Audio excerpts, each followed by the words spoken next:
ಉರಿಗೌಡ ನಂಜೇಗೌಡ ಅನ್ನುವಂಥ ಟಾಪಿಕ್ ಇಟ್ಕೊಂಡು ಈ ಒಂದು ಮಂಡ್ಯದ ನೆಲದಲ್ಲಿ ಒಂದು ಕೋಮು ಸಂಘರ್ಷವನ್ನು ಉಂಟು ಮಾಡಿ ಎತ್ಕಟ್ಟಿ ಜಗಳವನ್ನು ಹಬ್ಸೋದಕ್ಕೆ ಬಂದರು.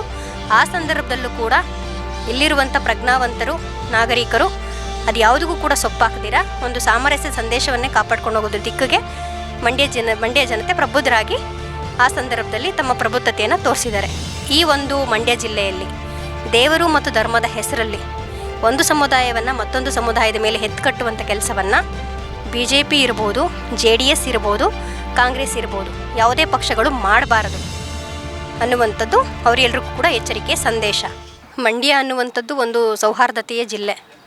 ಕಾಲದಿಂದನೂ ಕೂಡ ಕುವೆಂಪುರವರ ಮತ್ತು ಬುದ್ಧ ಬಸವಣ್ಣರವರ ಆಶಯಗಳಿಗೆ ತಕ್ಕನಾಗಿ ಬದುಕಬೇಕು ಅಂತ ಹೇಳಿ ಈ ನೆಲದಲ್ಲಿ ರೈತ ಸಂಘಟನೆಗಳಿರ್ಬೋದು, ದಲಿತ ಸಂಘಟನೆಗಳಿರ್ಬೋದು, ಅಥವಾ ಕಾರ್ಮಿಕ ಸಂಘಟನೆಗಳಿರ್ಬೋದು ಮತ್ತು ಮಹಿಳಾ ಸಂಘಟನೆಗಳಿರ್ಬೋದು ನಿರಂತರವಾಗಿ ಒಂದು ಸೌಹಾರ್ದತೆಯ ಬೀಡಾಗಿನೇ ಇದನ್ನು ಉಳಿಸ್ಕೊಳ್ಬೇಕು ಅಂತೇಳಿ ಕೆಲಸ ಮಾಡಿಕೊಂಡೇ ಬರ್ತಾಯಿದ್ದಾರೆ.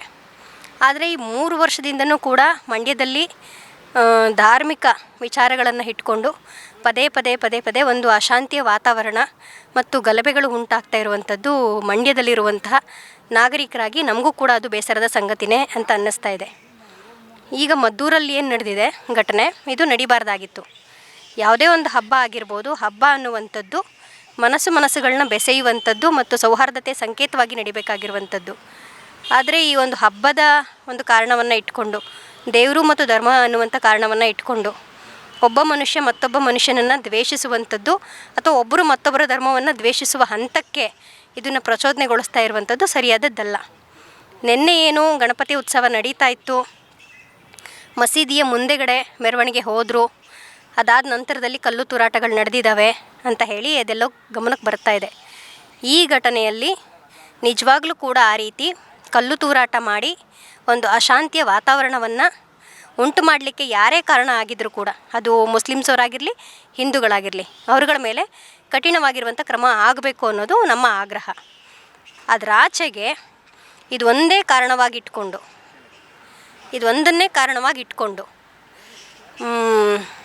ಈ ಒಂದು ಮಂಡ್ಯ ಜಿಲ್ಲೆಯಲ್ಲಿ ದೇವರು ಮತ್ತು ಧರ್ಮದ ಹೆಸರಲ್ಲಿ ಒಂದು ಸಮುದಾಯವನ್ನು ಮತ್ತೊಂದು ಸಮುದಾಯದ ಮೇಲೆ ಎತ್ಕಟ್ಟುವಂಥ ಕೆಲಸವನ್ನು BJP ಇರ್ಬೋದು, JDS ಇರ್ಬೋದು, ಕಾಂಗ್ರೆಸ್ ಇರ್ಬೋದು, ಯಾವುದೇ ಪಕ್ಷಗಳು ಮಾಡಬಾರದು ಅನ್ನುವಂಥದ್ದು ಅವರೆಲ್ಲರಿಗೂ ಕೂಡ ಎಚ್ಚರಿಕೆ ಸಂದೇಶ. ಆ ಥರದ ಯಾವುದೇ ಥರದ ಹುನ್ನಾರಗಳು ಕೂಡ ಈ ಒಂದು ಮಂಡ್ಯದ ನೆಲದಲ್ಲಿ ಫಲಿಸೋದಿಲ್ಲ ಅನ್ನೋದಕ್ಕೆ ಈ ಹಿಂದೆ ಏನು ಉರಿಗೌಡ ನಂಜೇಗೌಡ ಅನ್ನುವಂಥ ಟಾಪಿಕ್ ಇಟ್ಕೊಂಡು ಈ ಒಂದು ಮಂಡ್ಯದ ನೆಲದಲ್ಲಿ ಒಂದು ಕೋಮು ಸಂಘರ್ಷವನ್ನು ಉಂಟು ಮಾಡಿ ಎತ್ಕಟ್ಟಿ ಜಗಳವನ್ನು ಹಬ್ಸೋದಕ್ಕೆ ಬಂದರು.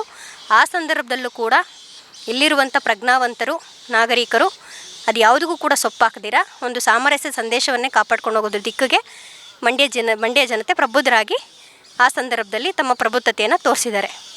ಅದರಾಚೆಗೂ ಕೂಡ ಕೆರಗೋಡಿನ ಪ್ರಕರಣಗಳೇನು ನಡೀತು, ಅಲ್ಲಿನೂ ಕೂಡ ಒಂದು ಧ್ವಜದ ಕಾರಣಕ್ಕೆ ಜನರ ಒಂದು ಶಾಂತಿಯನ್ನು ಹಾಳು ಮಾಡಿ ಒಂದು ಕೋಮು ಸಂಘರ್ಷವನ್ನು ಉಂಟು ಮಾಡಲಿಕ್ಕೂ ಕೂಡ ಪ್ರಯತ್ನ ಆಯಿತು. ಆ ಸಂದರ್ಭದಲ್ಲೂ ಕೂಡ ಆ ಪ್ರಯತ್ನವನ್ನು ಮಂಡ್ಯ ಜಿಲ್ಲೆಯಲ್ಲಿರುವಂತಹ ಎಲ್ಲ ಪ್ರಜ್ಞಾವಂತ ನಾಗರಿಕ ಬಂಧುಗಳು ಜೊತೆಗೆ ಪ್ರಗತಿಪರ ಸಂಘಟನೆಗಳು, ಮಾನವೀಯ ಮೌಲ್ಯವುಳ್ಳಂತಹ ಎಲ್ಲ ಚಿಂತಕರು ಕೂಡ ಜೊತೆಲಿ ಸೇರಿಕೊಂಡು ಅದು ಆ ಉದ್ವಿಗ್ನ ಪರಿಸ್ಥಿತಿಯನ್ನು ತುಂಬ ಪ್ರಬುದ್ಧತೆಯಿಂದ ಹ್ಯಾಂಡ್ಲ್ ಮಾಡಿ ಅದು ಅಲ್ಲಿಗೆ ನಿಲ್ಲೋ ರೀತಿಯಲ್ಲಿ ಆಯಿತು. ಮತ್ತು ನಾಗಮಂಗಲದಲ್ಲೂ ಕೂಡ ಕಳೆದ ಬಾರಿ ಗಣಪತಿ ವಿಸರ್ಜನೆಯ ಸಂದರ್ಭದಲ್ಲಿಯೇ ಒಂದಷ್ಟು ಗಲಾಟೆಗಳು, ಉದ್ವಿಗ್ನ ಪರಿಸ್ಥಿತಿ ಕೂಡ ಉಂಟಾಯಿತು.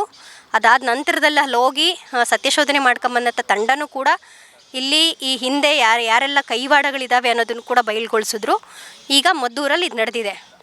ಮದ್ದೂರಲ್ಲಿ ಈ ಒಂದು ಗಲಭೆ ಹಿಂದೆ ಯಾರದೇ ಷಡ್ಯಂತ್ರ ಇದ್ದರು, ಯಾರದೇ ಕೈವಾಡಗಳಿದ್ದರೂ ಕೂಡ ಅಂಥವರ ಒಂದು ಮುಖವಾಡಗಳನ್ನು ಬಯಲಿಗೆಳುವಂಥ ಕೆಲಸವನ್ನು ಪೊಲೀಸ್ ಇಲಾಖೆ ಮತ್ತು ಜಿಲ್ಲಾಡಳಿತ ಮಾಡಬೇಕು.